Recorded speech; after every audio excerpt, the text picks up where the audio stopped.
Welcome to the Terrible Podcast with your hosts from SteelersDepot.com, where you can find all your latest and greatest Steelers news. It's Dave Bryan and Alex Kozora, always lit, talking Steelers. And now, here's Dave and Alex.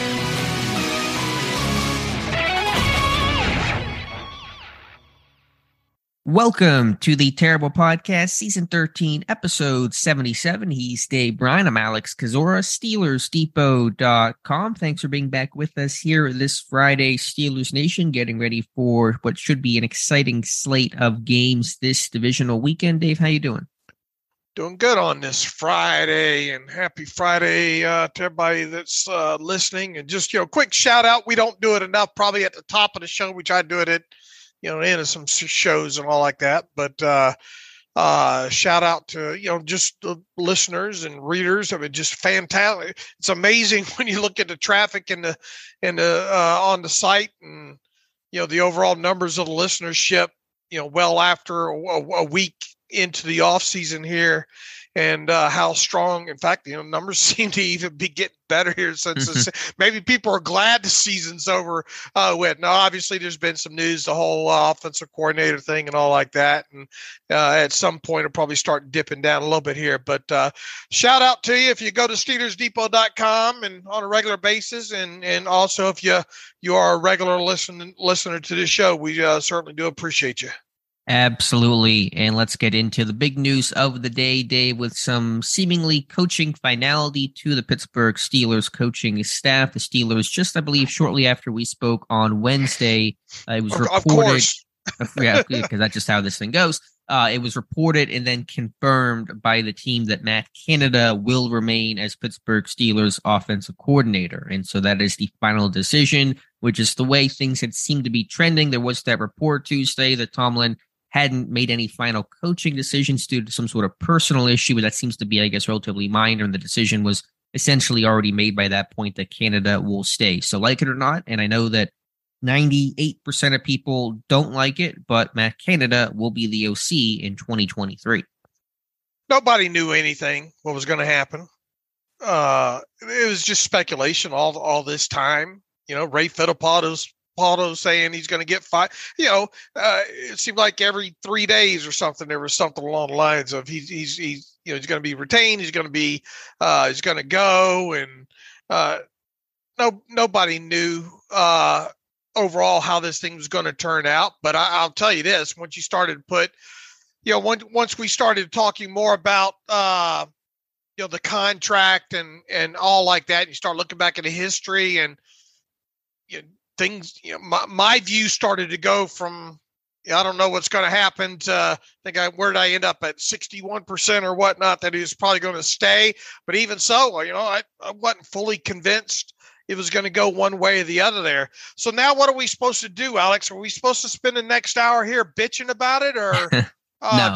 to make the fan base happy or the listener? I mean, people should know now that we don't, at this point, what do people want us to do? It's happened. The decision's been made. You can certainly be unhappy with it, but to sit here and gripe about it now for between now and the start of the 2023 season is just, it's not productive at all. Now, you look at stuff, even Greg Cosell commented on the Ross Tucker podcast, I think yesterday or the day before, talking about, the Steelers offense and all like that. And it's a lot of the things that we've laid out, since really the middle of the season and on. And finally, you start to see more people write and talk about giving it more traction on yards after the catch. Well, where have we heard that before, Alex? Mm-hmm. That's something we hit on. I mean, really, really early in the season, and really started to highlight more middle of the season that, this team needed to find a way to start getting more yards after the catch. And, explosive plays, it goes without saying. We talked a lot about independent route concepts and how this team has got to, the offensive coordinator's got to do a better job of mixing in, better route combinations, switch routes. We need to see things with more people running in space. Where is the more over routes? Using the backside of, but several of the things that we've talked about from most of the season. It shouldn't surprise anybody at this point. Now, I guess the biggest thing people want to know now is, why are they sticking with him? Yeah, I think the big answers to that is, one, for the sake of continuity, the sense that this offense, in terms of the players, will essentially be the same group next year. There are no significant free agents. The biggest names are Zach Gentry and Derek Watt, to put that in perspective. And so they went through the growing pains so much this year, the first half of the season, of quarterback changes and, of course, the post-Ben era, and a young group overall that was trying to learn, find its way, find an identity, figure out how to win. And they started to make strides there the second half of the season. And I think their calculation was, right or wrong, was if you bring in a new OC, you're going to restart some of those growing pains the first month of 2023. And you want to kind of hit the ground running with that whole group back. And so I think that was a big reason. And also just simply, this team does not fire coordinators. They just don't do it until their contracts expire. And Canada's under contract through 2023. I do think it's a little bit of maybe a bit of the loyalty thing. It actually probably a little bit of the cheapness of the Roonies, in the sense of we don't want to pay a coach to sit at home or coach against us. And so I think that's a little bit of their calculation as well. But I don't want to take this as a victory lap, but I think we were one of the first people to mention back in November that, hey, this guy might be coming back. We speculated about the contract and this offense, making some level of improvement. So I didn't call it then. I said I wasn't sure what was going to happen to him, but I think for a while now we've been kind of mentioning that, hey, don't be surprised if this guy comes back. And for me, as soon as the season ended, I thought, pretty coin flip, but I was leaning towards him returning, and now he is. Yeah, and I think you make a good point with a continuity aspect there. Now, another narrative floating around is, how much did Mike Tomlin play a role in trying to keep it simple, stupid, trying to not do too much and ask your quarterback to do too much. In other words, taking the old Devlin Hodges approach. Don't lose us the game. Right. You go back to that because you got a first year quarterback and all like that. And the other side argument of that is, look at what that kid's doing over in San Francisco. Mm-hmm. Doesn't look like Shanny has any limitations on that kid, over there. Now, also within that, people will say, well, there's not a lot of tape on that kid. Well, look, there's a good chunk of games of tape on Purdy now at this point, but they really haven't. Now look, we obviously study the Steelers closer than we do every other team, but just on the surface and, last couple of weeks and all, and kind of paying more attention to the 49ers, doesn't seem like they've changed. Doesn't seem like Shanahan's, put any handcuffs on that kid. But, back to the original statement there is, question is, how much of a role do you think, or is Mike Tomlin's philosophy in this? Whereas, Matt, let's just keep it simple on Kenny Pickett here. Let's not add too much on top of everything. We just don't want him to turn the football over, and we'd rather win 19-17 instead of, losing 31-17. Sure, and that was definitely their calculation. I think it was kind of their thought the entire year. It maybe was tweaked and certainly executed better the back half of the season, but they kind of knew coming in with the quarterback uncertainty and, with before week one, a healthy TJ Watt. I think the plan always was to really rely on the strength of their defense and the run game in your first round pick, and Najee Harris coming off a pretty good rookie season. So I don't think Matt Canada had a different philosophy too dramatically from what Tomlin. I'm sure the entire organization kind of knew that we have to win with a good defense and keeping scores down. And so I don't think there was a big revelation from Tomlin or a big mandate that shocked the entire group or anything.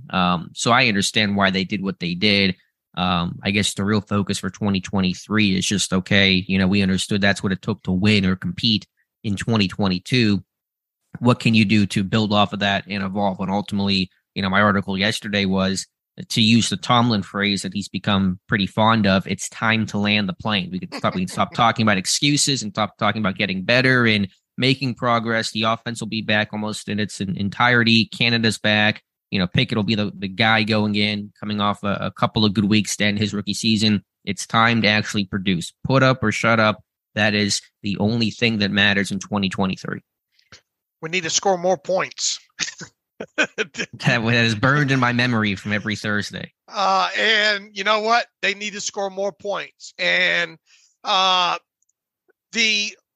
look, you got, and you highlighted this well.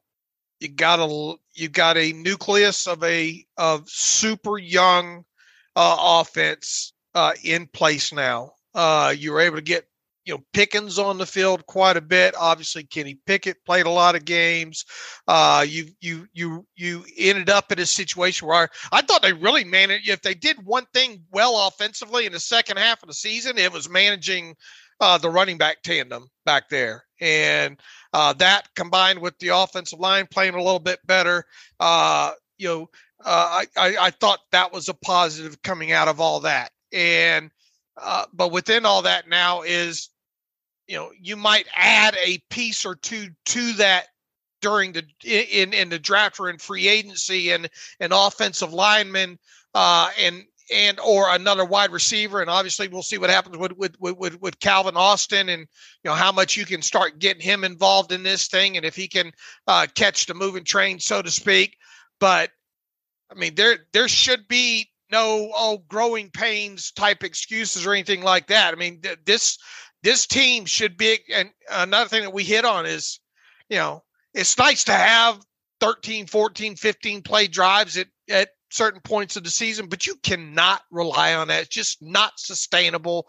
You've got to have the explosive plays. You've got to have the yards after the catch, and they just, all that was non-existent. So yeah, I mean, you're right. I mean, they have got to come out of the chute. And more importantly, I mean, if you're not scoring 24 points a game on the low side in today's NFL, it just feels like you're doing it wrong, And now are you going to have to win some games, 20-17? Yeah, I think so with this team, but predominantly, and you kind of look at the schedule and just look at the landscape of the NFL. I mean, it really feels like 24 points when the dust settles better be your average. Yeah, this offense the last 2 years has ranked 21st and 26th in points per game. And is that entirely Canada's fault? We understand there were obstacles and difficulties of, trying to mesh with Ben in 21 and trying to deal with the new pieces of 22, but eventually excuses have to run out, and it's all about production and what you do. And players are, of course, responsible for that. So this is not, either or Canada or the players. It's both and. Everyone has to do their job, but you're always, reflective of your team's total. And I think at the least to try to set some sort of more specific bars, as you said, 24 points per game, at least be in the top half of points per game, 14th, 15th, something at the least. Not expecting this offense to be top 5 or put up 30 points per game. That's not going to be how they're built in all likelihood, given the other top offenses in football. But you got to be out of the 20s, and you got to be in the top half of the league. To me, that would be real, tangible progress. And here's another thing, we talk about I think the first 6 games next season, because of the amount that he started this year, those are going to be really important games, I feel, for Kenny Pickett when it comes to, is he picking up where he left off? Is he taking that next step or not? Kind of thing. There might be some, kind of growing pains within that. And also, I think, on top of it is, if there are, finding some more footing, areas at early next season, I'll tell you what, the damn defense better be on point, man. Mm-hmm. You know what I'm saying? And there's going to be some questions about this defense going into this offseason with several of these free agents. We'll see how many of them. That's another great argument for, man, as many guys as they can get back from this ending unit, the DeMonte Casey, the Terrell Edmonds, the Cameron Sutton. I'm not convinced it's going to happen with Larry Ogunjobi, but if you can do it for the right price, absolutely. You're going to have some guys go out the door, which is not necessarily a bad thing.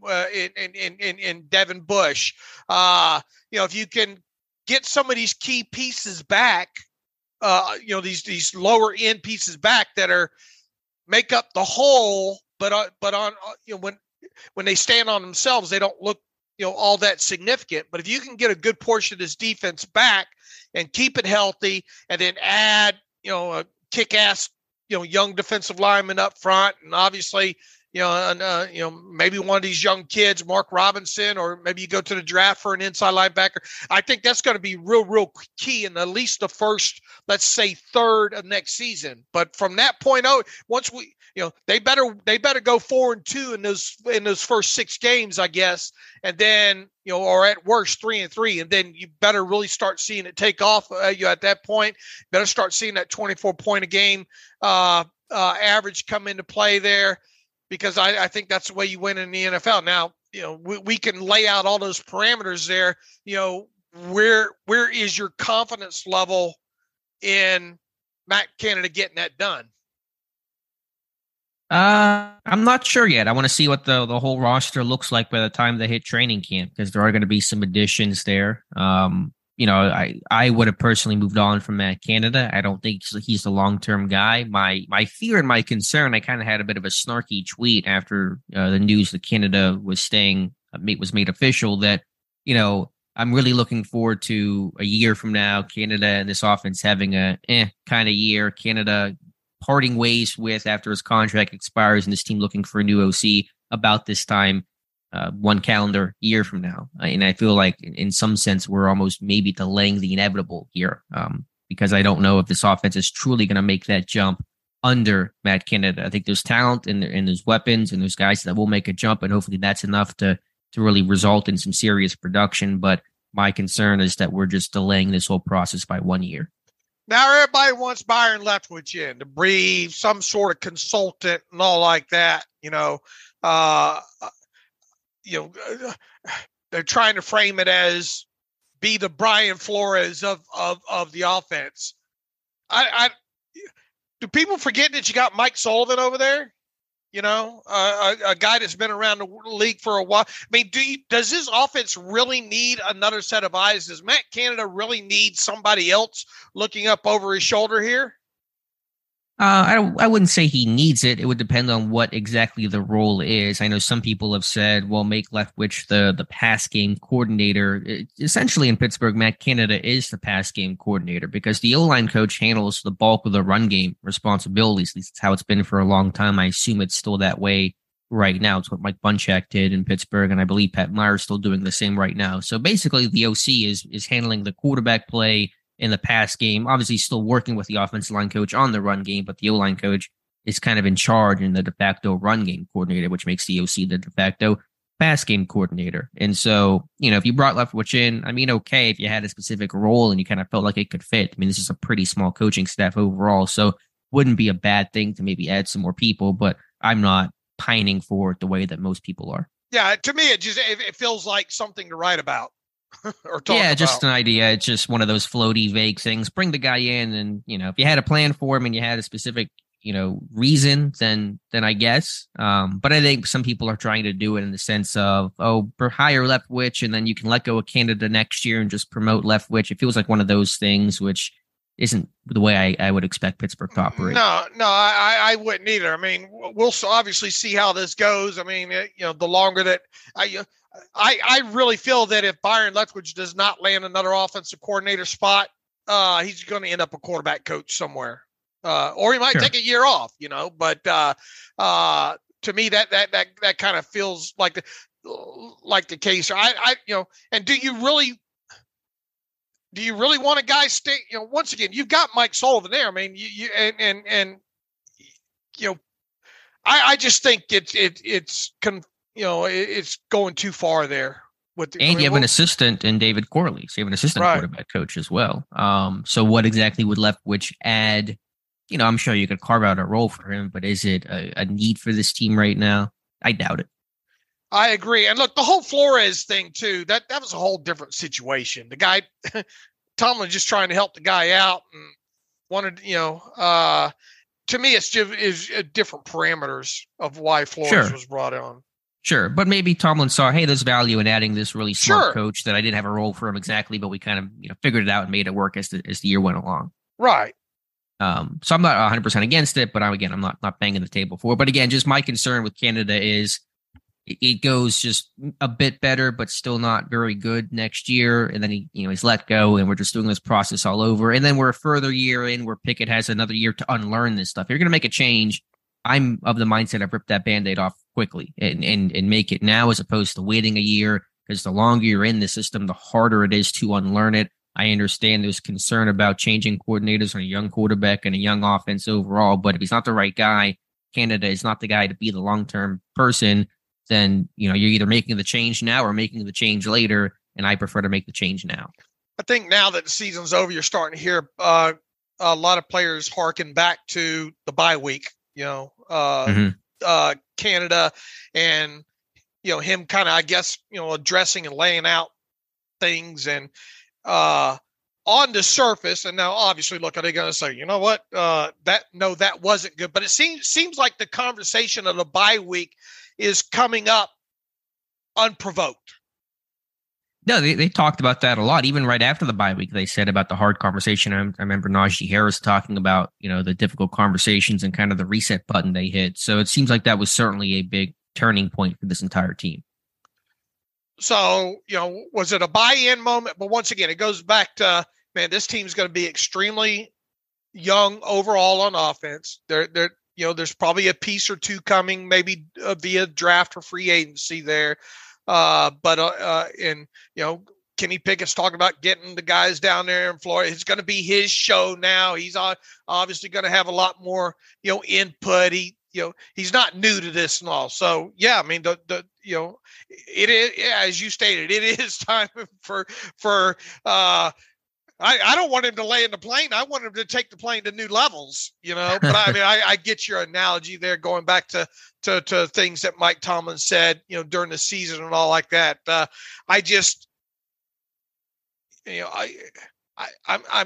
have trouble seeing Matt Canada get some things into that offense that we need to see, more guys, running, second level type stuff, that you see other successful teams do on a regular basis, most notably the 49ers, man, and, Kenny's talked about being in the West Coast offense before under Whipple and already have kind of his footing in that, and really how the running game to some degree was a little bit different coming to the NFL level.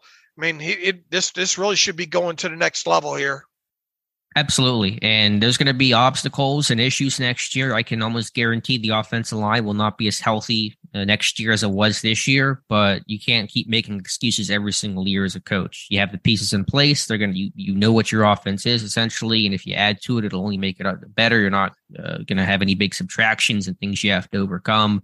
But yeah, the reason why I say land the plane is for that Tomlin phrase. And plus, what they call landing the plane, a touchdown. And this team needs more touchdowns in 2023. Right, exactly. I want to mention here on Brian Flores, this was already reported, but I believe the interview happened either Thursday or potentially late Wednesday night. Brian Flores officially interviewing with the Atlanta Falcons for their DC position. No further update on when any potential official interview would take place in Arizona as their head coach.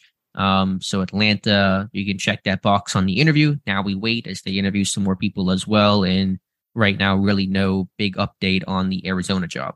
Right. And I mean, you would think he's in the running for that.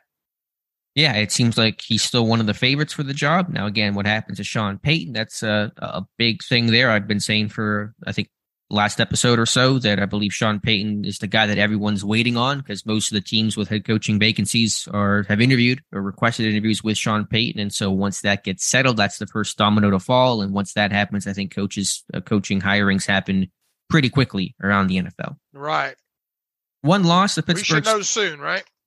I hope so, but it just depends on, because the Peyton situation's more complicated, where he's got a lot of teams after him and there's a trade component with the Saints. There's a lot of layers to that's probably gumming up the system more than a usual coaching cycle. So I really couldn't give you a good timetable on that. Plus, I believe the Panthers were going to interview Sean Payton. There was a death to a soccer player of the soccer club that the Panthers owner David Tepper owns, and so that's been delayed. And so we may not know until probably next week in terms of some of the finality of these decisions. But to bring it back to Pittsburgh, they are going to be losing one member of this coaching staff, at least, in Blaine Stewart, assistant receivers coach, who's worn a lot of hats for this organization. He is going to West Virginia for a position there. And so Stewart, the son of the late Bill Stewart, who, of course, coached West Virginia for quite some time, will go back to his dad's place there.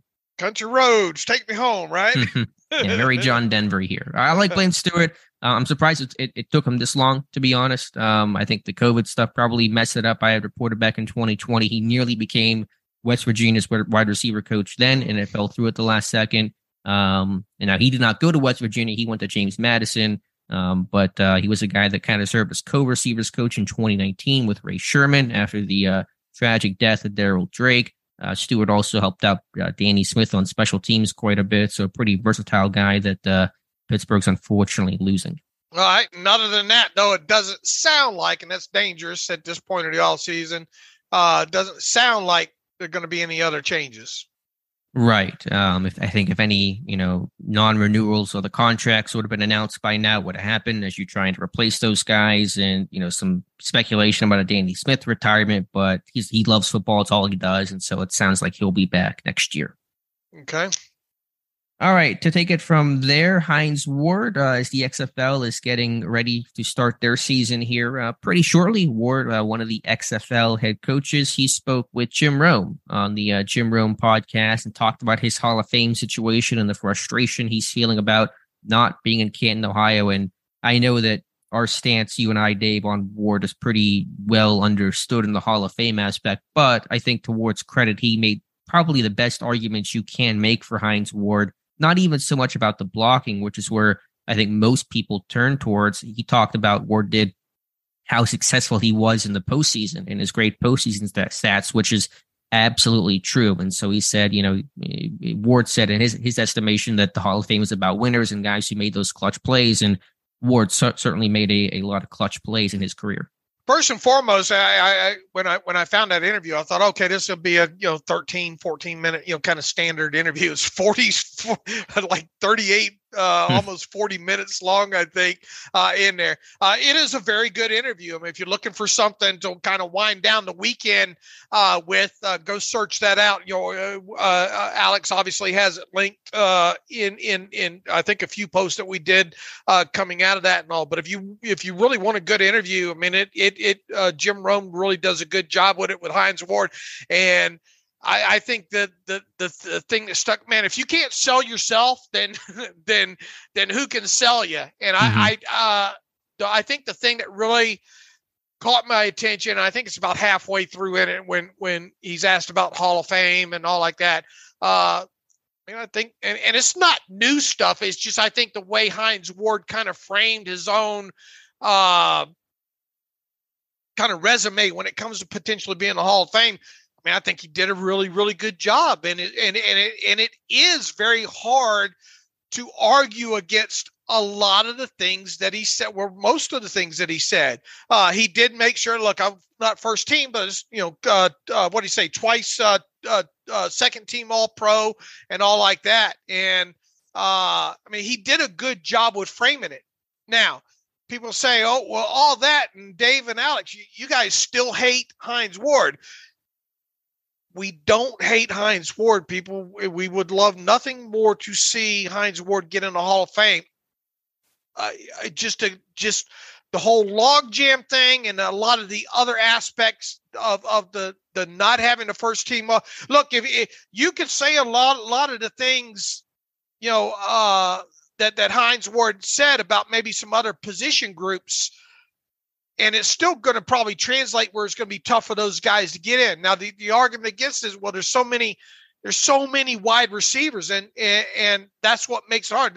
What did he say? There's only three first team all pros or something. I think he said awards given or something along those lines there annually when he was going through, him not being a first team guy. But that's part of the argument here. And the other thing is, the eras were different. It's not his fault. He had to play with a young Ben Roethlisberger early in his career and, a very run-based offense and all like that. When you think about, though, too, where he kind of overlapped into the eras of going from more run-based offenses into, the modern-day passing era, that also is going to hurt him because by the time, and he's down that kind of that log jam that we talk about all the time, and by the time some of that log jam gets filtered down, and it has started to filter down a little bit there, you're going to start seeing some of these DeAndre, you're going to see people from more of a modern era start get mixed into the talk and put their names on the list. And those guys, people the voters are going to start comparing the two apples as if they're apples to apples instead of apples to oranges.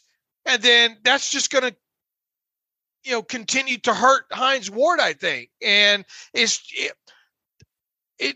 goes back to kind of our main arguments of why we think this is going to take time. Not so much that Hines Ward does it, if you drill it down and you present it the way that Hines Ward actually presented it, that he doesn't deserve to get in. It's just big picture. It feels like it's going to be hard for him to get in. It might be one of those senior committee guys down the road, his best chance. Well, in all fairness, I've said that I wouldn't personally vote Hines Ward in just if I was looking at his resume from an unbiased perspective. Just right. Well, the weight of the resume.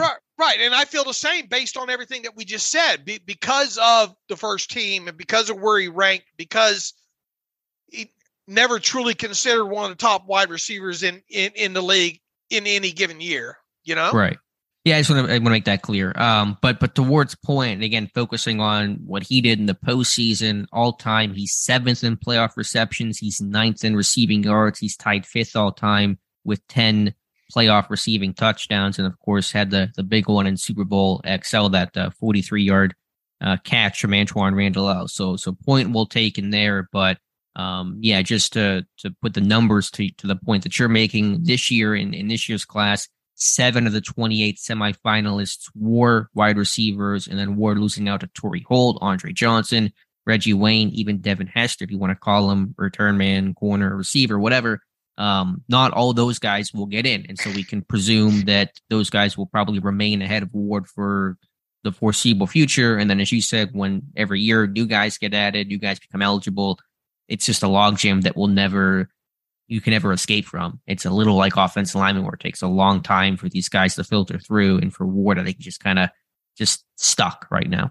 Yeah. It's probably going to feel like Groundhog Day for him for quite a while. Yeah. It's one of those always the bridesmaid, never the bride. He's a 7-time semifinalist, and that's as close as he's gotten. He's never been a finalist, right?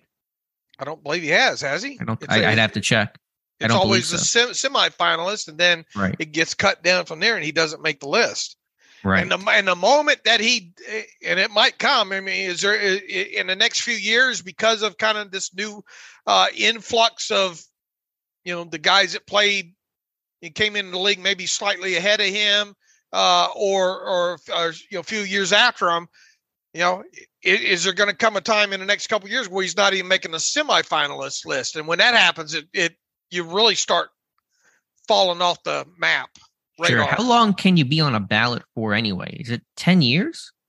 I'm looking at I don't know. I'm trying to see. I think it might be longer than that. 20 year eligible. Okay, it was longer than that. So, Ward will be on that ballot still for a while. But yeah, I'm with you. I think a senior committee or whatever the NFL calls it, far down the road may be his best path.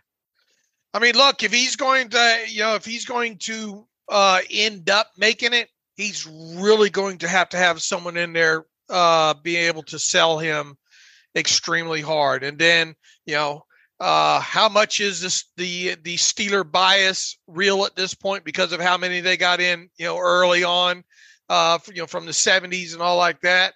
You're going to have obviously Ben Roethlisberger added to the list of sooner rather than later. Pouncey's name's obviously going to start maybe coming up at some.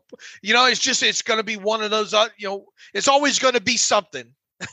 Yeah. Let me ask you this: do you believe? And we've had this discussion a bit before, but do you believe the next Steeler to get enshrined will be Ben, or will it be somebody else before Ben in 2027? I think it'll be Ben, right? I think it will be Ben. I think so too. I don't think James Harrison's the one. I think it got off to a kind of bumpy start because you have the couple guys ahead of him. He didn't make if you make the finalist year one, I think you got a pretty good shot to get in at some point. If you're semifinalist, as Harrison was year one, and you have DeMarcus Ware, Jared Allen, and there's somebody else. I think Dwight Freeney got in ahead of him as a finalist, I want to say. So essentially that means that all three of those guys probably have to get in before Harrison has a chance to get in. Plus you had more people in the future. That could be tough. Maybe on Harrison, I'm a little less optimistic than I was before this year, but I think that Ben will be the next to get in. Yeah, I would agree. With Pouncey, he'll be eligible a year before Ben. I think he could get in, but it's going to take time. Just given the offensive lineman take forever. Look how long it took Faneca to get in, and Faneca Kevin Mawai. Right. Steve Hutchinson. So if Pouncey does get in, it's borderline. I think you're looking at least 5 years there. Mm-hmm. Anyway. And I'm not even sure 100% sure that Pouncey does get in. No, I'm not 100% sure either. But anyway, I thought Ward, to his credit, I know we've downplayed the Hall of Fame chances quite a bit. I just want to take the other perspective here for a moment. And I thought Ward stated his case well, and it probably, in fact, I think it is the best argument to make when you want to make the case for Hines Ward. Focus on what he did in the playoffs. That's going to be the best argument you could present to voters to give him a chance to finally advance. I 100% agree, and that's why I wanted to add it to the list of topics to talk about on this show today, because once again, it is an extremely good interview. He talks about what he's wanting to accomplish in the XFL as a head coach now, and it transitions into Hall of Fame talk. And just, once again, if you're looking for something to listen to, and even if you just want to fast forward to the halfway mark when he's talking about his Hall of Fame, candidacy and all like that, it is a good listen. And as Alex said, nobody makes a stronger argument than he does. Mm-hmm. And I've always liked Jim Rome. I've always been a kind of a Jim Rome fan. Me too. I listened to him, all those years in the jungle and the smack off and all. I've thought Jim Rome always has always done a good job when it comes to interviews. Really seems to relate good to players. Speaking of media, Kenny Pickett going on a pretty heavy media-like tour here this week. He had a sit-down on Steelers.com and then was on the Pat McAfee show yesterday, and that's always pretty interesting there. Nothing super groundbreaking. He did have an interesting comment, though, talking about 2-3 weeks in after he was named the starter, so we'll call it, I don't know, probably week 6, week 7, week 8, something like that. He said that Mike Tomlin allowed Pickett to attend staff meetings early in the week so we get the game plan as early as possible and really kind of get a jump on things, which to hear Chuck Pagano, one of the co-hosts, I guess you want to call it, on the McAfee show, said that's pretty unusual to have a quarterback kind of sit in on those staff meetings, especially a young guy like Kenny Pickett. So just kind of a testament to Pickett's football IQ, his intelligence, his work ethic, and the trust that Mike Tomlin placed in him. And look, you'll have that continuity. You would expect that to continue now, right? Carry over into next season. And I think a few times now, Kenny's talked about having, having as many of the offensive guys down in Florida and get some work done there this offseason. That'll be absolutely fantastic. That way, hitting OTAs, running and hitting training camp running. So I think that's another positive sign there. And that was a good little bit of nugget of info that learned there. Talked about probably why he's got a little bit better rapport or during his rookie season with with Pickens because those guys were in that second and third group a lot more at the start of things, and he obviously threw more to him than probably anybody else during that process, and that probably plays into the fact that why it was kind of hit and miss with guys like Deontay Johnson and Chase Claypool early on, those kind of things as well too. But you're past all that stuff now, so you have a good off season and people stay healthy, and I would expect guys like Deontay and Pickens and Freiermuth and Najee and as many of these guys that they could get down there in Florida to attend that. I don't see why you would think anything other than that. So but back to your point about him talking about being in the meetings, that was good to learn there. He wants to get on the peanut butter banana sandwiches too, maybe, right? You're going to go all peanut butter jelly time on me for a second there. It sounded almost like did. broke into song. I figured I would have broken. I mean, I figured I would have kind of showed my age a little bit there. I don't even know if you knew what peanut butter jelly time was. I get that from a Family Guy reference, which kind of just shows the age of everybody in this conversation. Yeah, Pickett says he wants to bulk up. He came in at the combine last year, 219, said he was kind of a bit too lean as he was trying to get fast, I guess, for the 40-yard dash and all those events. And combine training is not really akin to actual football training. They're two pretty separate things. And I think it just, frankly, it's probably hard to keep on weight when you're just constantly working. I've talked about this before, and Pickett did as well. The grind that is that first year for a rookie. It's not just playing your rookie year. You play your college year, you do draft prep, you're doing Senior Bowl potential stuff, you're doing combine, you're doing pro day, you're doing visits, you're doing all this stuff. Then you get drafted. 2 weeks later, it's rookie minicamp, OTAs, a small break, training camp, preseason, regular season, playoffs potentially, not for Pickett this year. Obviously, it is a grind. And sort of finally just be able to catch your breath after the first full season ends is good and kind of refocus, and then you can gain some weight. And so Pickett says he wants to bulk up. Didn't say to what weight. I don't know, 225, maybe something like that, right. But wants to add a bit of weight this offseason. Look, you hear it thrown around all the time, right? Boy, the game's slowing down for me. How about the offseason slowing down? Right. Well, Pickett said he did the interview from his locker room, which I kind of appreciate. He said he's right back at it. But it's a different type of grind. Yeah, I mean, things have slowed down. You can catch your what's breath. Coming. Right. It's not this wide-eyed rookie thing anymore. Right. So, good on him. What else stuck out from what he had to say? Well, he mentioned this about his footwork. He wanted to improve his footwork a bit. So, I'm sure just things technically, he's a pretty, I think, mechanically clean quarterback, but certainly always things you can improve upon. And I guess he's going to be on the Big Ben podcast. We talked about that. Someone asked about that the other day at the end of the show. And sounds like that's going to happen. So that ought to be to hear the past quarterback and the future quarterback spend a good 45 minutes together on the show ought to be pretty good. Yeah, I think so. And I know that for Ben's live show, not that we're sponsoring or promoting it, but I believe that's going to be in a week from now. There is going to be one Steeler on there and Pat Freiermuth. It's going to be a panel of Bob Pompiani, Angie McCutcheon, Pat Freiermuth, and Ben. So the most Yinzer combination you can have, but should be a good time. Yeah, it should be. What else? Anything else stick out from the interview? Well, yeah, he did mention, and we've mentioned this before, but I think Pickett again kind of seems to speak strongly to it. And I think even referenced he'll train with him in Florida, maybe with some Steelers as well as Jordan Addison, and basically said, I would love to have this team draft Jordan Addison. And so that won't be the first time he said it, not the last time I'm sure that Pickett has said it, but the Jordan Addison Pittsburgh buzz continues. Yeah, we're going to be writing about that every 3 weeks, have a feeling about. It's more like every week, probably. I feel like we've been writing about it a ton already. Now, the question is just where does he go? And does his team take a receiver that high? I'll have my scouting report on Addison. I think tomorrow it's going to go up on him. All right. And, kind of other PA specific, Tyler Wise has, or not Tyler Wise, Jonathan Heitritter has the Porter kid up today. Yeah, Joey Porter Jr. scouting report, although Tyler did one on Penn State wide receiver Parker Washington. So there's a lot of local ties here on the site. But somebody said, and I'm kind of just trusting Twitter here for a second, that Joey Porter has 35-inch arms. I don't know if he really has 35-inch arms. He might, but that would be a borderline record. Man, he's long. Isn't he? Yeah.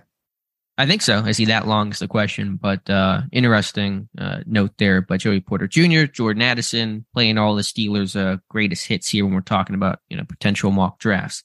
Anything else from either Pickett or anybody? We mentioned Grady Brown being the DC for the Senior Bowl. Also, Denzel Martin's going to coach in that one as well as an outside linebackers coach. And so I wrote today on Steelers Depot that not right now, but maybe, could Grady Brown be that first true branch of the Mike Tomlin coaching tree? It's possible. I mean, it's a seedling right now. Yeah. He'll obviously be back in Pittsburgh next year, but could that be a potential future DC somewhere? If he's getting Senior Bowl interest now, typically a recognition for young and up and coming coaches based on conversations around the league. You got Luke Getsy, Patrick Graham, coaching the Senior Bowl, and those are kind of two young, up-and-comer, pretty well-respected coordinators. So that's generally a sign the league kind of has an eye on these guys, and to have Brown on that list 2 years into the NFL is, to me, pretty notable. Anything from Big Ben on DVE that you want to discuss? I can check. Nothing, because we listen to the podcast that he does so much. There's really not a whole lot new. He's still showing some public outward faith in Matt Canada. Other than that, I mean, just said, seeing some more downfield shots, really nothing all that notable. And who else spoke that was, seemed like we're missing somebody that, what'd you think about Greg Cosell's? We kind of hit on a little bit of what he had to say about the offense earlier. Najee Harris.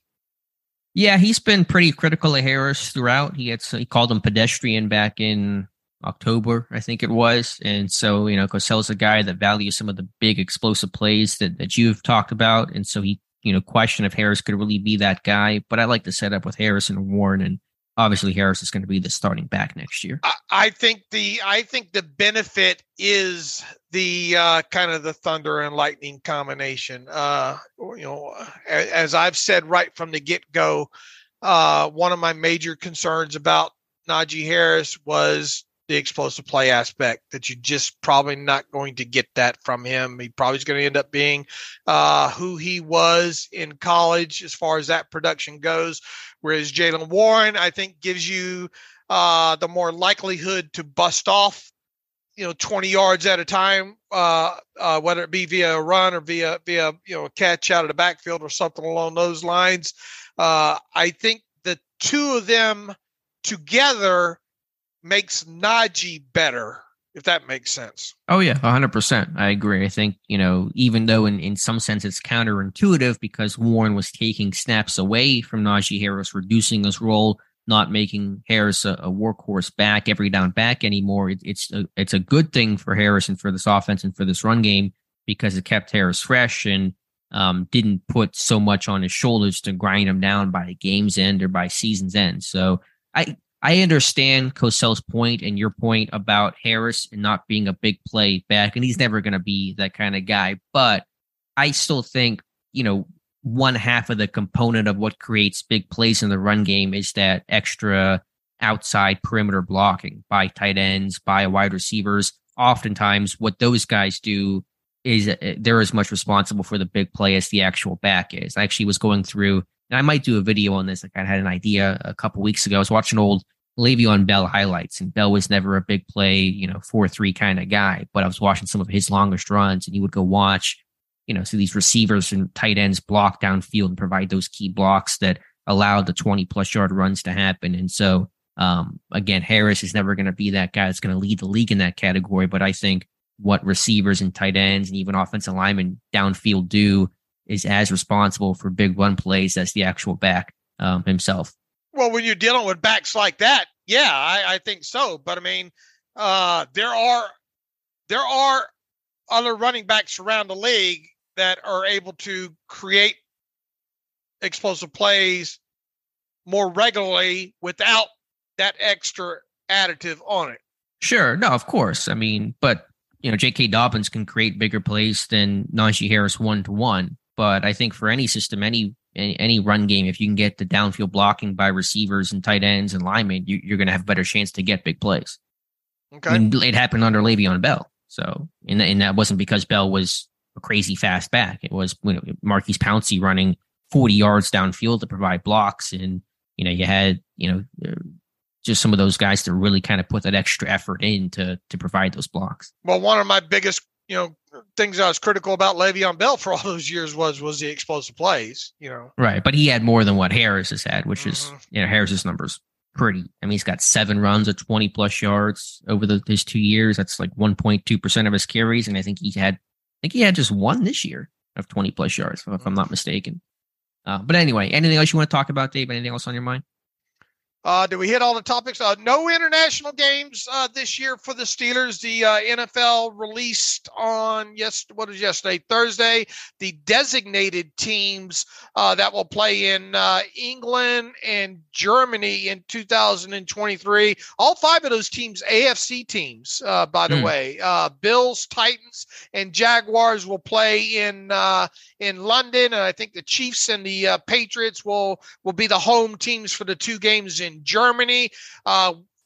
It's going to be a later date before we find out who those 5 teams will play in those 5 separate games. But with all 5 of those teams slated to be the home teams, it's easy to look at the opponents for 2023 for the Steelers and know that the Steelers won't be playing in any of those 5 games. And on top of it, they're not going to be playing in Mexico. Nobody's going to be playing in Mexico in 2023 because they're doing renovations to that stadium and all. So going to have to wait at least another year before you see the Steelers play internationally. 2024 has got to be it though, right? I mean, it seems like we say this every year. We do. Yeah. I don't know what, there's also things about stadium contracts and, how many home games a team might be required to play that may go into this calculation of how they decide who's playing internationally. And I don't know the exact, lease terms of Acrisure Stadium, but that's something to consider as well. So we'll see. It's not happening this year, and that's fine by me. I'm going to make a prediction. It will be 2024, whether it be Mexico, England, or Germany. Internet, they'll play internationally. I'm going to go out on a limb there right now. It would make sense. I mean, Pittsburgh's going to be a big draw no matter where they go. So I'm surprised it hasn't happened. I mean, it hasn't happened since, was it the Vikings game? The last time Pittsburgh played international? Right. 2013 season. It's been that long. Wow. Yeah. Go over there and get your ass kicked by the Vikings. Yeah. Start 0-4 that year. And personally, I think it should be Mexico. The draw there is pretty obvious. Right. I think it's time. Yeah, I'm with you. So we shall see. Maybe that's why they're not playing internationally this year, so they can play internationally next year. Although I don't know if you have to, what the rules are in doing it back-to-back years. I think teams have done that already. So anyway, you wanted to mention, how about really quickly, Anthony Miller, his contract details, just a quick update on that. Yeah, it ended up being just as I thought it would be, a veteran benefit contract for Anthony Miller. It is just 1 year. Those veteran benefit contracts come with a discounted salary cap charge there. So his base salary is technically $1.08 million and $940,000 cap charge on him. No bonus money. They could have given up to $152,500 of bonus money in that for it to still qualify for that. They did not do that. Same as last year, about this same time. I think he signed a 1-year veteran benefit deal as well too. You barely use any top 51 cap space in this because of the discounted salary cap charge. So the fact that why wouldn't you re-sign him if he's willing to sign for that to compete for a roster spot this offseason? Right. Yeah. So that makes sense there. And, he should be healthy and ready to go for training camp and add some veteran depth to the room. So, all right, Dave, getting ready for divisional weekend here. We want to make our picks. Real quick, what about the specialists brought in? Oh, yeah, they worked out they haven't signed anybody, right? So, I don't know if they're planning on doing a futures deal with any of those guys. I have to pull up the list of names here. Let me just it would make sense though for them to add a kicker and a punter this year. I'm sure they will. Yeah. Well, they bring in a long snapper. I think Right. Christian Kuntz needs some competition. Joseph Charlton, I think, was a kind of a bigger name prospect coming out of TCU. That was the one name that struck me. But until they sign somebody, I'll just kind of wait and see on that one. Okay. All right, Dave, divisional weekend coming up here. Before we make our picks for divisional playoffs, let's hear from our friends over at MyBookie. Absolutely. It's a new year, new you. So give yourself a fresh start with MyBookie. Whether you bet to earn or to make the games more exciting, MyBookie gives you the most for your money with their redesigned deposit bonus. Use promo code TERRIBLE on a deposit of $50 or more to receive a cash bonus instantly to your MyBookie account. Using this bonus is simple. Bet your deposit amount just once and you're ready to cash out. It's no strings attached with MyBookie. Bet on the NFL, the UFC, or play for a share of big cash prizes in the weekly online blackjack tournaments that they have. With so many brands to choose from, you need a platform that makes it simple to bet and win like MyBookie. Bet anything, anytime, anywhere with MyBookie. Additional promo details. The new deposit bonus is a 10% cash bonus on any first-time deposits up to $2,000. The minimum deposit amount is $50 and the maximum bonus amount is $200. This bonus only has a one-time playthrough amount, which means that bonus doesn't lock you in, which is a major pain point for online gamblers. Focus on the cash in, cash out aspect of the bonus and not the percent amount. So once again, thanks to our friends at MyBookie. You can find them at mybookie.ag. All right, Dave, let's make our picks for the games this weekend. Do we have to? You've been kicking my hiney here because I've been trying to play the game of make up ground on you here. This time I'm not going to do that this week. I'm going to pick these the way I think they're going to go because I don't even think I can catch you at this point anyway. So that's how I think I went 0. I think I was 0 last week. Oh no. Last week 0. How many games were there? 6. 0-6. I think I was 0-6. Let's see. Jacksonville Jaguars on the road against the Kansas City Chiefs. The Chiefs laying 9 points in this one at home. Yeah, interesting one. The big comeback that Jacksonville had. You know, the Chiefs don't always cover. Sometimes they get makes it interesting for a little bit, but just too much Chiefs, too much firepower offensively. I'm going KC at home. Doug Peterson talking something about the best place for trick plays is Twitter. Did you see something on that yesterday? I did, yeah. So be sure to tweet some out, Dave. All right. It's a big line, but I think Cinderella comes crashing down here. I'm with you. Give me the Chiefs lay the 9 points in this. Just common sense there. New York Football Giants on the road against the Eagles. 7.5 points. Interesting line here. Eagles laying 7.5 at home against the G-Man. Man, Daniel Jones going to make him some money this offseason. Oh, yeah. Lot of money. And dude had, 17 carries last week. He's like part running back, part quarterback. The Eagles were my Super Bowl NFC pick before the year. I'm going to stick with that in this one and pick the Eagles to win. But Eagles, Giants, divisional game, rivals, those games are always tight. They're always close, regardless of the on-paper stuff. So Eagles win, Giants cover. Yeah, I think you look at the regular season adjusted net yards per passing attempt stuff and all like that. The Giants, I think, of the remaining teams are lowest differential and everything within all that. The Eagles had some time to get healthy here, obviously at home. I just think it's going to be too much. So I'm going to go with you on this one as well, too. Lay to 7.5. All right, what's next? Cincinnati Bengals on the road against the Buffalo Bills.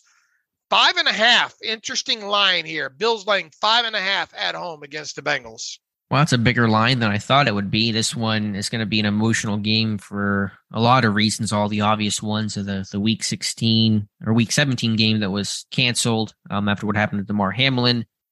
Man, which way do we go in this one with the way the Bills, struggled to hold off the Dolphins last week, although the Bengals had their hands full with Baltimore. So, it kind of goes both ways. That's just too big of a line for me, Dave. I'm going to say the Bengals at least cover this one. Whew, I'm going to go the other way from you. I think Buffalo gets it right this week and really, really clicks on all cylinders here. I will take the Bills. I'm going chalk. Lay the 5.5. Bills at home against the Bengals there. Dallas Cowboys to round out the weekend on the road against the San Francisco 49ers. The 49ers at home. Boy, in the old days, this seemed like this happened every year in the playoffs. 49ers and the Cowboys, and in San Francisco at that. 49ers laying 4 at home against the Cowboys.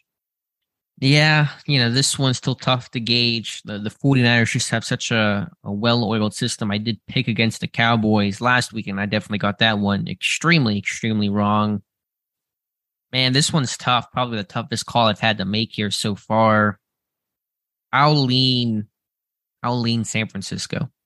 I think Dallas. I think that defense with Parsons and all will. I think they'll just be able to finally frustrate Purdy and get after him with pressure. I bet they sack him a bunch in this game.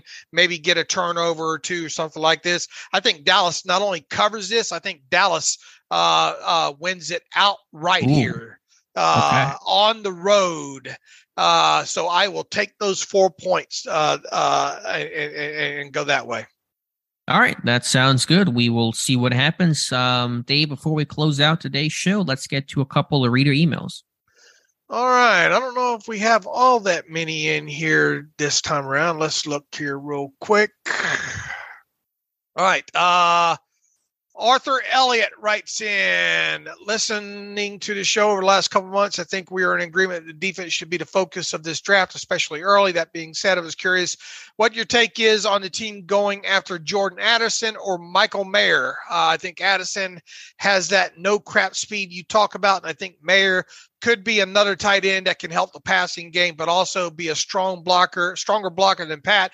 The tandem of Pat and Mayer could be dangerous. Have a blessed day, and thank you for all the work that you do.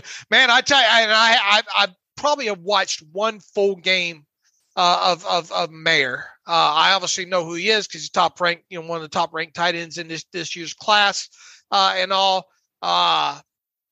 I mean, it's an interesting proposition, especially if they weren't to re-sign Gentry. It feels like it doesn't feel like something that they would do when it comes to Mayer. Jordan Addison, you're going to continue to hear that name. I don't think he's as fast as well. I mean, props to Kenny Pickett. Every interview he's trying to sell him, people underrate his speed and all like that. I think Kenny's trying to oversell him a little bit on that, at least from what I've seen there. I don't think it's impossible when it comes to Addison. I think that's going to be my take from now until round 1 of the draft. Is I don't think it's totally unthinkable because of the ties there and because of Addison's position flexibility and ability to play in the slot and familiarity and who else is going to be on the board there. Look, Addison might not even make it that far, but it is only middle of January there. I would be more surprised if Mayer winds up the selection. I would be too. If you went with Mayer, you're committing to the Cleveland Browns approach of 12 personnel all the time, apart from your 11 personnel philosophy that's been Pittsburgh system since, I don't know, 07, 08, something like that. And just given the weight and need this team has elsewhere for the way that I think this team will build the roster out, I don't think that's going to be the consideration for Pittsburgh. Addison, as you said, more likely. How likely?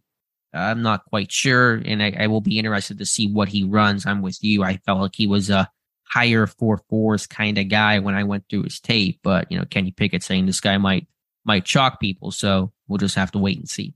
All right, Justin Brisbane writes in, the 32nd pick in the draft should carry a 5th-year team option, but it won't since it's considered a second rounder this year. How enticed should the Steelers be to trade up a few spots if there is someone they really like to cash in on the extra year and a bit more control of said player? Would you trade would that trade potentially be worth it, or am I overvaluing the extra year? He says, I've heard you guys mention that extra year quite a few times before, making me think it's fairly significant.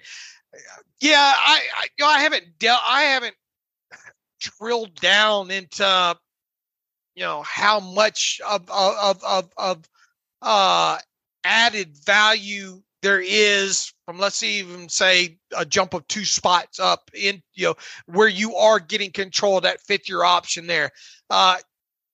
It is significant to a degree because it does give you another year of technically control, but within that, it comes with a price. It's not like it's oh, here you go. It's a free year here, because you have to, it's obviously a significant increase in pay if you issue out that 5th-year option and fully guaranteed and all like that. So it's not like it's oh, here's your 5th, here's your 5th-year option.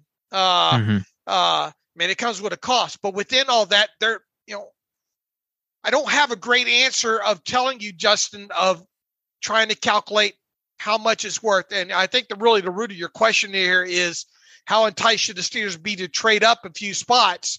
Well, even if it's a few spots and you're talking about getting into the first round, it's probably going to cost you. I mean, it depends on how much you move up. Would it cost you your 2nd round pick to do it? Your other 2nd round pick to do it? Or are we talking about a 3rd round pick? I guess it depends on what it costs. Sure. I would looking at the big picture of your question here, Justin, to trade up a couple. I don't see them doing it, if that's what you're asking.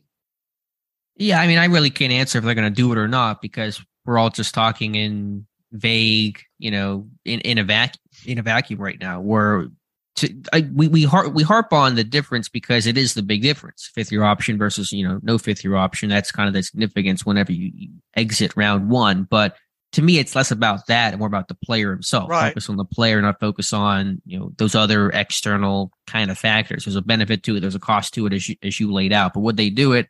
Just depends on a million variables. How far up are you moving? Are you moving from, 33 or, the first pick of the 2nd round to the very end of the 1st round, or are you going up 10 spots? I mean, what is the player? What does the whole roster look like? What does that particular position look like in terms of the strength of the draft class? I mean, would they do it? Would they not do it with a new regime? I really can't predict that stuff. Right. I mean, look, once again, if it's a player that you think's not going to make, if it's a player that you absolutely have to have, if it's a player that you're convinced is not going to be there 2 picks later, I don't care if there's a 5th, right, 5th-year option involved or not, is basically what you're saying, right? If you're trading up for somebody, it's not to secure the 5th-year option. That's a side bonus, a benefit. It's to secure the player. It's not. Right. It's not 5th-year option driven. It's prospect driven. Right, and that's the biggest takeaway. I think when it comes to a question such as that. Right. Joe Mendoza writes in, thank you for another excellent year of coverage. You guys are best, and it's very appreciated. The past year wasn't a true success. No Super Bowl happening, but given expectation, blah, blah, blah. He says, I'm a fairly cynical fan, but this year provided a couple of jump out of your seat moments, notably Kenny's TDs against the Raiders and the Ravens. It's been a long time since anything this exciting has happened. I had to go back to Debo's Super Bowl TD, Troy's interception for a TD against the Ravens. Let's see, let's shorten this up here. When is the last time you guys had a literal or proverbial jump out of your seat moment with the Steelers? He says, apologies, Davis. I know your back doesn't allow you your old vertical jump. But you know what I mean in these moments. Also, why is the team not good at screens, especially to the running backs? Boy, you want to talk about a team that better get better at their screens with hope, some continuity on offense this offseason. This team better get better at screens and not ineligible downfield. A lot of it's timing driven on the screens, and and obviously design and execution. I mean, there's so many different things that go into it, but it obviously has become a running joke of this team cannot run running back screens. Continuity. This team couldn't run a screen if divine intervention played a role. I mean, there's just no hope. I'm hopeless on them ever running a successful running back screen again, at least not one called back by penalty. Yeah, my last jump out of the seat moment, I thought just the overall game against the Ravens that Kenny Pickett played, but especially that last drive, to me, that was the Raiders game was a good last drive, but I thought Pickett kind of played pretty poorly before then. Even on that final drive, had a couple of mistakes. He kind of almost was picked, and Najee Harris was able to kind of bat a pass away. But I thought the entire performance against Baltimore was pretty electric. The touchdown, of course, but even that throw to Steven Sims for 24 yards, which was maybe his best individual throw, just based on a throw difficulty score index that I'm making up right now of the season. That just laser to Sims with Hamilton trailing, safety over the top, linebacker underneath. I mean, just could not have walked up and handed that ball any better to Steven Sims, who made a nice catch. So that was kind of one of those, for me, that maybe that particular moment was a jump out of my seat type of moment. Yeah, I would agree with the touchdown to Najee was one of those, oh, wow. It was like that, one of those things that you really were hoping to see an aspect of Kenny's game to come out. So that would be one. What else? The George Pickens catch against the Browns early in the season. That's a good one too. Good Lord have mercy. I mean, I still think that might end up getting an ESPY this year, or should be definitely be it will be in that highlight reel of one of the 5 plays or whatever. I would think when it comes to that. So those would be kind of jump out of seat moments when it comes to the Steelers this year. Michael Rocket writes in, OC backup plan. Dear wise men of the terrible podcast, I'm fine with the concept and decision-making process around keeping Matt Canada. I'm not happy with his overall results, but accepted one. He and the offense improved over the course of the year. I respected that the Steelers give their hires the full contract length to develop themselves. With that said, based on your historical knowledge, okay, this is going towards a Byron Leftwich question here. I can tell. Here, Mike, don't need to belabor the point here. I mean, we talked about this earlier in the show. It really feels like something to write about here when it comes to Leftwich. I mean, would it hurt to have another set, of eyes in there? I mean, how many sets of eyes do you have in there, and how big a difference would it make in all this? We'll see if it happens. I mean, I wouldn't sit here and say, oh, what an awful decision to hire Byron Leftwich as an assistant quarterback coach or assistant to the head coach or anything along those lines. Look, Mike Tomlin likes Byron Leftwich. Byron Leftwich likes Mike Tomlin. He obviously played for the Steelers. He knows the culture, everything that goes along within that. But is it necessary for this offense to take the next step to add that? No, I don't believe it is. To me, it feels like more of the hot take of the post Canada decision here.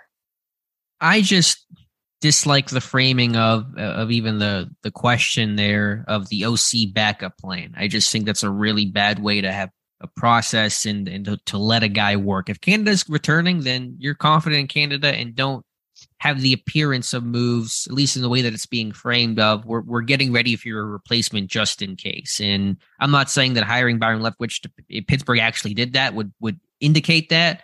But the suggestion that hire Leftwich as a to pull the ripcord on if Canada doesn't have a good year. I mean, if you had your job, your 9 to 5, and they brought in somebody as your assistant and you felt like they're about to take your job if you don't do your job, you feel pretty weird about that. It's probably harder to work. It's harder to really feel confident in the business. So I just think it's a really bad process overall. So as you said, not opposed to it in principle, but to do it as a true benefit to this team, not as a, this is our backup plan if Matt Canada doesn't work out.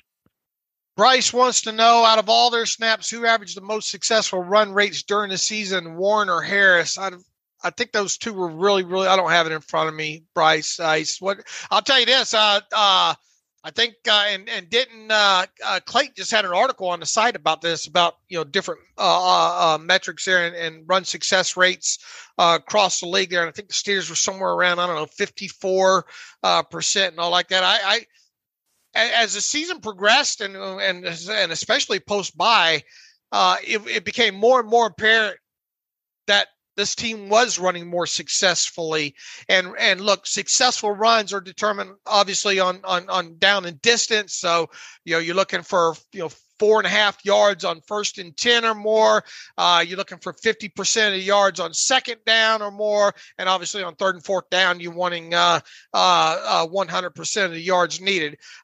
They moved in the right direction. I had to go. I don't remember looking at this since the season ended. I want to say Najee maybe edged out Warren on a successful run percentage basis, but I think the main takeaway here should be that it was up in the 50s. And I'm a firm believer, man, if you're going to have a good running game, that number needs to be 50% or high, 55% or higher. It used to be, I think, 50%, but I think some of the metrics have changed. It used to be 4 yards in a cloud of dust or better. I think now it's 4.5. Those kind of things there. So I think the biggest takeaway, if you want to concern yourself with this, is that, and look, the quarterback sneaks were there. The Derek Watt inside handoffs were there. Everybody, the hot take right now, coming out of the season, the whole Matt Canada thing were these jet sweeps and all. The jet sweeps weren't awful, folks. Yeah, I mean, they were, I forget the exact metrics, but they did overall work. So it's hard to be too mad about that. I'm looking at Clayton's numbers. It looks like Pittsburgh was 11th in successful run rate offensively, which is a pretty good number. Right. I mean, look, we've seen this be a lot worse the last several years here. But look, stop with the jet sweep BS. I mean, we get it, and they ran a whole lot of them. We get it. Maybe they'll run a few fewer next season. But I think the biggest aspect of they having some guys, carry the ball in those situations that aren't guys, like to Claypool on a few of those. Those weren't great because he doesn't have that breakaway speed. Sims did a good job on a couple of them, right? Yeah, and once Calvin Austin gets back, that's a guy that I would expect to be used quite a bit in that aspect. The thing that you don't want to do with him is you don't want to, and I talked about this one after they drafted him, and every kind of smallish guy, you don't want him to be that, here comes in Calvin Austin into the game. You can tell because he's got that red flashing light on his helmet there. That aspect of it there. You got to find a way to use those guys in your offense outside of just handling the football in those certain situations. Sure, but I don't think Sims had that feel this year. I think well, they just didn't throw to him in a slot. I think the bigger issue is that you want to make sure that your run pass balance, because, like, for example, when Gunner was in the game, I think early in the year their run rate was like 90-something% when Olszewski was on the field, and you're going to make sure those numbers, you have some more balance based on your personnel, even if a specific guy is not always getting the football.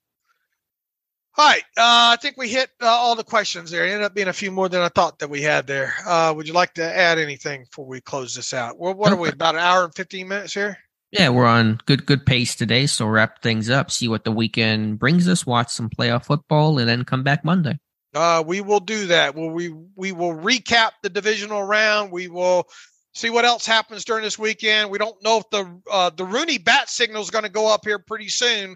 I think we're rooting for it to go up today. But I think if you look back historically, it's like the last Wednesday through Friday, somewhere within that of the month. So we're probably going to be. I just hope they don't wait till next Friday. Do it today or do it next Wednesday or something, because Rooney does the whole world tour thing after that, right? Goes on all the radio stations after that and all. But anyway, if anything does happen, you can read about it on SteelersDepot.com. We'll obviously be talking about anything that happens on the podcast on Monday. So, In the meantime, you can follow me on Twitter at Steelers Depot. You can follow Alex on Twitter at Alex_Kozora. Follow the show at Terrible Podcast. Email the show, theterriblepodcast@gmail.com. If you like what we do and want to donate to the cause, go to SteelersDepot.com. Hit the donate button upper right navigational bar. Also, if you'd like an ad-free version of the site, hit the ad-free button upper right navigational bar as well. So until Monday, as always, thanks for listening to the Terrible Podcast with Dave and Alex.